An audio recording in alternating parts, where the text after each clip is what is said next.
जरा जल्दी से आजा सांवरिया, तेरी भक्ति की ओढ़ी चुनरिया। जैसे मीरा ने सब कुछ भुलाया, प्रभु चरणों में ध्यान लगाया। मोहन मुझ पे भी डालो नजरिया, तेरी भक्ति की ओढ़ी चुनरिया। जरा जल्दी से आजा सांवरिया। हरे कृष्णा, हरि ओम। प्रिय भक्तों, आप सभी का फिर से हमारे चैनल पर स्वागत है। आज हम आपको सुनाएंगे माघ मास कथा का 14वां अध्याय। आइए उससे पहले जानते हैं आज का पंचांग। आज 17 जनवरी 2026 शनिवार का दिन है। आज माघ मास कृष्ण पक्ष की चतुर्दशी तिथि है, जो 16 जनवरी रात 10:22 से 18 जनवरी रात 12:04 तक रहेगी। उसके बाद अमावस्या तिथि का आरंभ हो जाएगा। आज सूर्योदय होगा सुबह 7:14 पर, सूर्यास्त होगा शाम 5:59 पर। अशुभ काल राहु काल सुबह 9:55 से सुबह 11:16 तक रहेगा। शुभ काल अभिजीत मुहूर्त दोपहर 12:15 से दोपहर 12:58 तक रहेगा। अमृत काल रहेगा सुबह 5:05 से सुबह 6:49 तक। ब्रह्म मुहूर्त रहेगा सुबह 5:37 से सुबह 6:25 तक। माघ मास में सुनने से पहले आइए सुनते हैं पथवारी माता की कहानी। एक बार पथवारी माता, पाल माता और विनायक जी में झगड़ा हो गया। सब आपस में स्वयं को बड़ा बताने लगे। इतने में एक ब्राह्मण का लड़का आया। पाल, पथवारी, गजानन जी ने उन्हें रोक लिया और कहा, लड़के रुक जा और हमारा न्याय कर। लड़का बोला, मैं कल वापस आऊंगा तब न्याय करूंगा। घर आकर लड़के ने माँ से कहा, माँ मुझे कल पाल, पथवारी माता, विनायक जी का न्याय चुकाना है। तो माँ ने कहा, बेटा सबको बड़ा बता देना। दूसरे दिन लड़का वहाँ गया और बोला, पाल माता आप बड़ी हो, क्योंकि हर व्यक्ति आता है और स्नान ध्यान करके शुद्ध होकर जाता है और आप सबकी रक्षा करती हैं।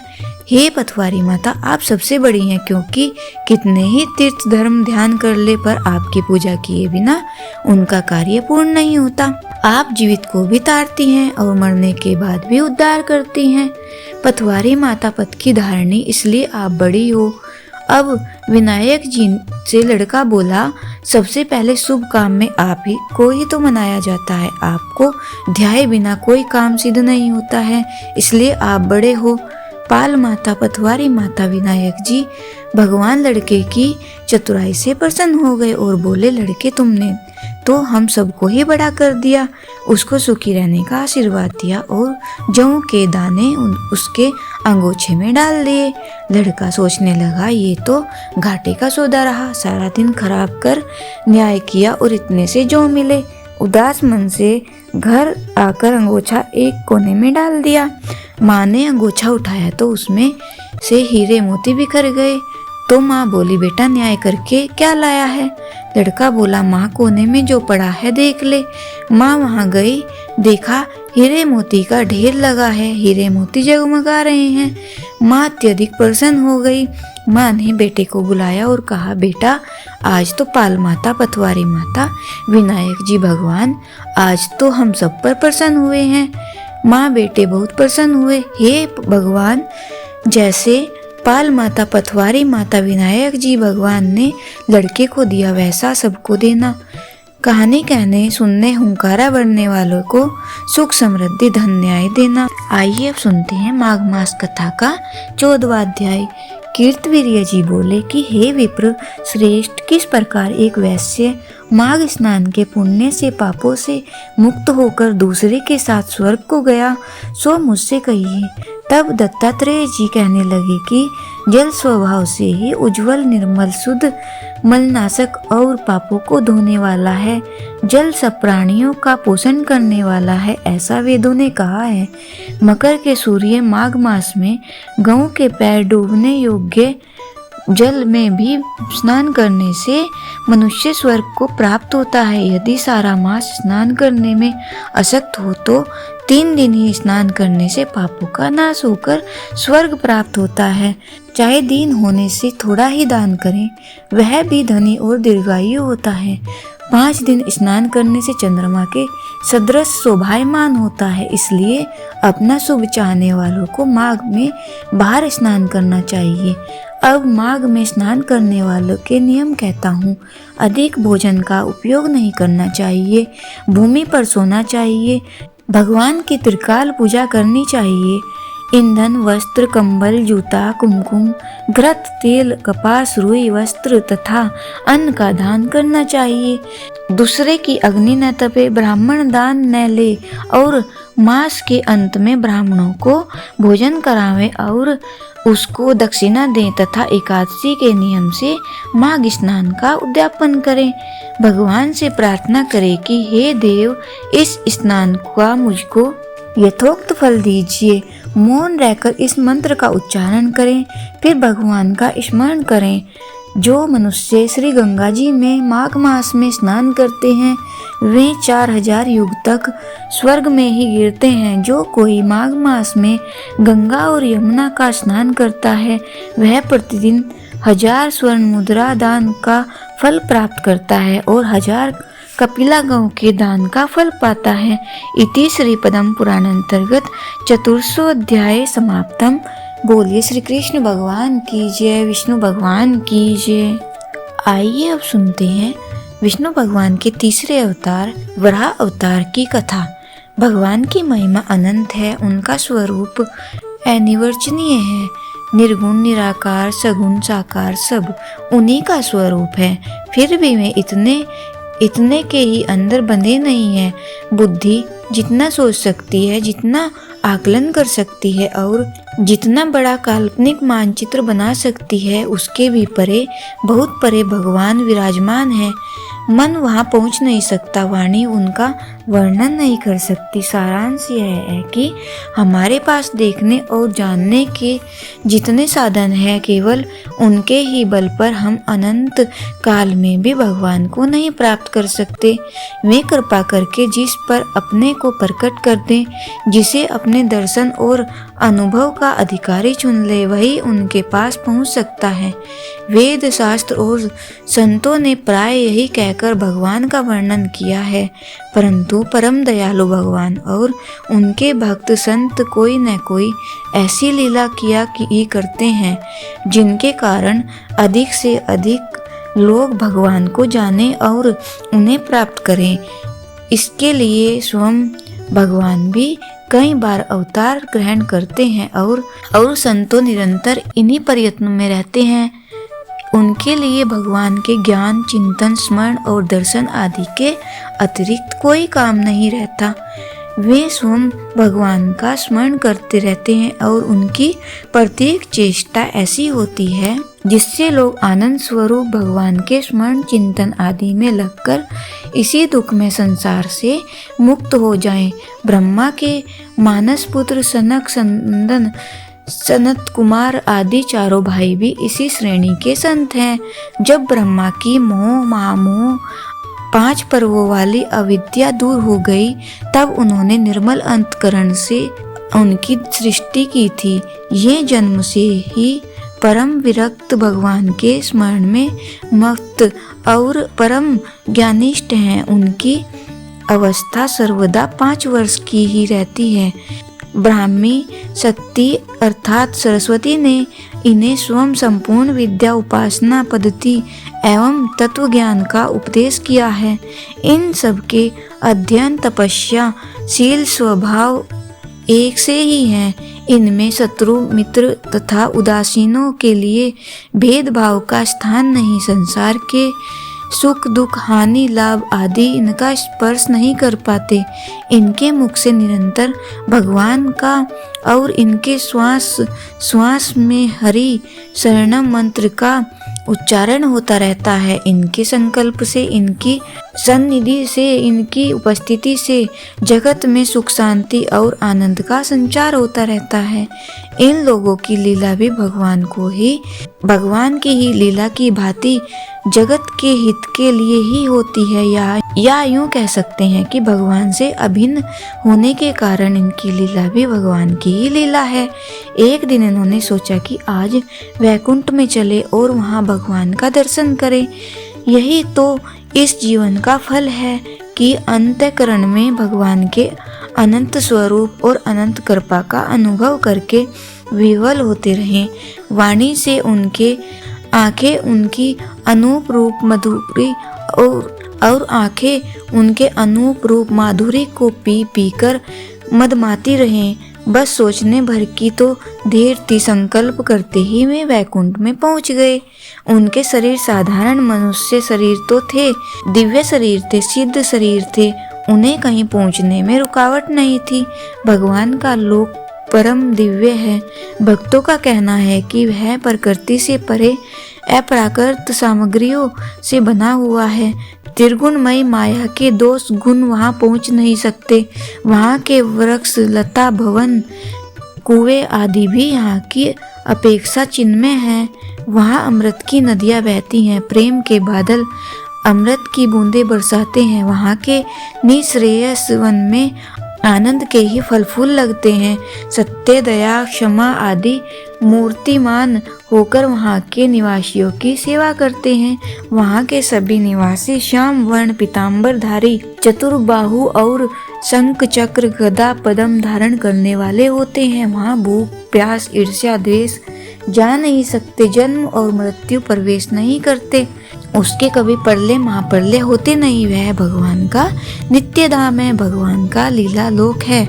वहाँ एक ही स्थान में सब स्थान, एक ही काल में सब काल और एक ही वस्तु में सब वस्तुएं विद्यमान रहती हैं। किसी वस्तु के लिए प्रयत्न नहीं करना पड़ता, उसे लाने के लिए कहीं जाना नहीं पड़ता। संकल्प करते ही वह उपस्थित हो जाती है। ज्ञान का लोप कभी नहीं होता।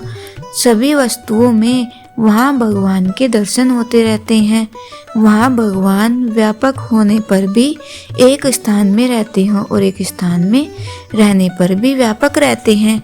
जिन्होंने निष्काम भाव से प्रेम पूर्वक भगवान की आराधना की है, उन्हीं लोगों का वहाँ के लोग अपनी धर्म पत्नियों के साथ दिव्य विमानों में विचरण करते हुए भगवान की मधुर लीलाओं का गायन करते रहते हैं। कभी सुंदर सुंदर उपवनों में, हरी भरी लताओं के मंडपों में और अमृत से भरी हुई बावलियों में विहार करते हुए भगवान के पवित्र स्मरण के आनंदोल्लास में समय व्यतीत करते हैं। परंतु वहाँ समय बीतने का प्रश्न ही नहीं होता, क्योंकि समय बीतने की समस्या वही है। जहाँ मृत्यु है, सारस, चकोर, हंस, सुक, मयूर आदि सुंदर सुंदर पक्षी तालाब में भगवान को लीलाओं का गायन करते देखते हैं, तब आंख बंद करके कान लगाकर बड़ी एकाग्रता से उसे सुनने में तल्लीन हो जाते हैं। मंदार, कुंद, कमल, चंपा, नाग, केसर, मोल, सिरी आदि दिव्य पुष्पों के गंध सौंदर्य से भरे रहते हैं। वहाँ की भूमि मणिमय है, परंतु कठोर नहीं, कोमल है। वहाँ का भीते स्फटिक मणि की बनी हुई है। वहाँ के लोगों की परछाई उनमें पड़ती है, तो यह पहचानना कठिन हो जाता है कि कौन सा पुरुष है और कौन सी परछाई है। भगवान के प्रसाद की 7 कक्षाएं हैं, सभी एक से एक सुंदर और सुसज्जित हैं। उनमें वे लोग नहीं जा सकते जिन्होंने कभी भगवान की लीला नहीं सुनी है, नहीं देखी है। जो मनुष्य जीवन में अपने धर्म कर्म का पालन करते हुए बिना किसी वासना के भगवान की प्रेम भक्ति करते हैं, वे ही उस लोक के अधिकारी होते हैं। हाँ तो सनक सन्नादि भगवान के उस लोक में पहुंच गए। 6 कक्षा पार करके वे 7वीं कक्षा में पहुंचे ही थे कि 7वीं कक्षा के द्वारपालों ने उन्हें साधारण बालक समझकर रोक दिया। भगवान के लोक में उनकी खास द्वारपाल यह अज्ञानपूर्ण व्यवहार करें, इसे भगवान की लीलाओं के अतिरिक्त और कुछ नहीं कहा जा सकता। भगवान कुछ ऐसी लीला रचने वाले थे कि वे अपने इन भक्तों को सम्मिलित किए बिना अपनी उस लीला को अपूर्ण समझ रहे थे।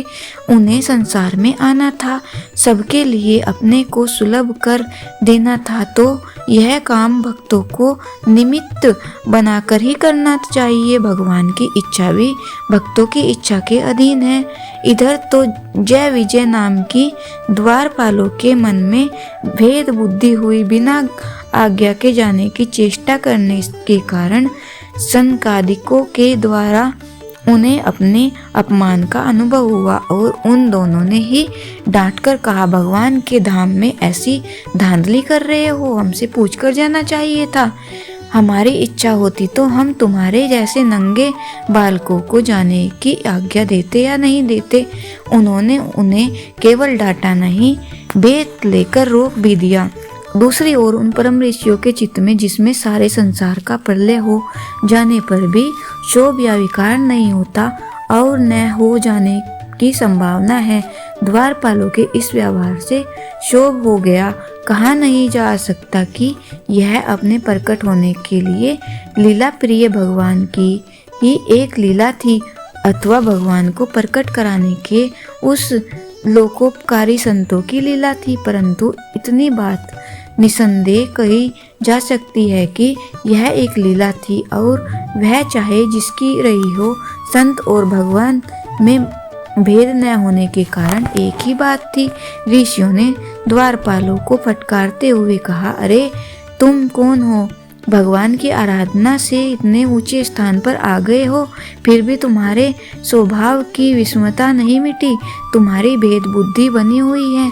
जहाँ परम शांत भेद रहित सम भगवान का निवास रहता है, वहाँ भी तुम्हारे मन में कपट बुद्धि पैदा हो गई। जैसे आकाश के द्वारा ही आकाश में भेद नहीं हो सकता, वैसे ही सबको अपने अंदर रखने वाले आत्मस्वरूप भगवान में भेद नहीं हो सकता। तुम्हारा शरीर भगवान के शरीर जैसा है। तुमने अपनी वेशभूषा उनके जैसी बना रखी है और पेट के कारण होने वाले छल कपटों को अपने अंदर छिपा रखा है। ऐसे दंभियों को धिक्कार है। तुम भगवान के इस पवित्र धाम में रहने योग्य नहीं हो। जाओ, यहाँ से जाओ। 3 जन्मों तक पाप योनि में रहकर इन छल कपट भेद क्रोध आदि से प्रेम करो। उनसे तुम्हारा बहुत प्रेम है, न तो उन्हीं से प्रेम करो। तुम भगवान प्रेम करने के अधिकारी नहीं हो। ऋषियों की यह बात सुनते सुनते जय विजय की बुद्धि ठिकाने आ गई थी। उन्होंने समझ लिया था कि यह ब्राह्मणों की वाणी कभी व्यर्थ नहीं हो सकती। अब इसका फल हमें भोगना ही पड़ेगा। वे अपने अपराध पर लज्जित भी थे। उन ऋषियों के चरणों पर अत्यंत कातर होकर वे गिर पड़े और कंपित स्वर से प्रार्थना करने लगे। उन्होंने कहा, भगवान, हमसे महान अपराध हुआ है। प्रमादवश हमने महात्माओं का अपमान किया। इसका फल अभी हमें मिलना ही चाहिए। आप लोगों ने हमें समुचित दंड दिया है। आप लोगों का अपमान करके हमने केवल आपका अपराध नहीं किया, संपूर्ण देवलोक और भगवान का अपराध किया है। हम दंड भोगने के लिए तैयार हैं, परंतु एक बात की प्रार्थना है, ऐसी कृपा करें कि हमें भगवान का विस्मरण न हो। यदि हमें भगवान की स्मृति बनी रहेगी तो नीच से नीच योनि में जाकर भी हम प्रसन्न रहेंगे। वे बोल ही रहे थे कि भगवान के चरणों की धर्मनी कानों में पड़ी। प्रिय भक्तों, ये थी श्री वराह अवतार कथा का पहला अध्याय। इससे आगे का अध्याय कल के कथा में सुनेंगे। बोलिए विष्णु भगवान की जय।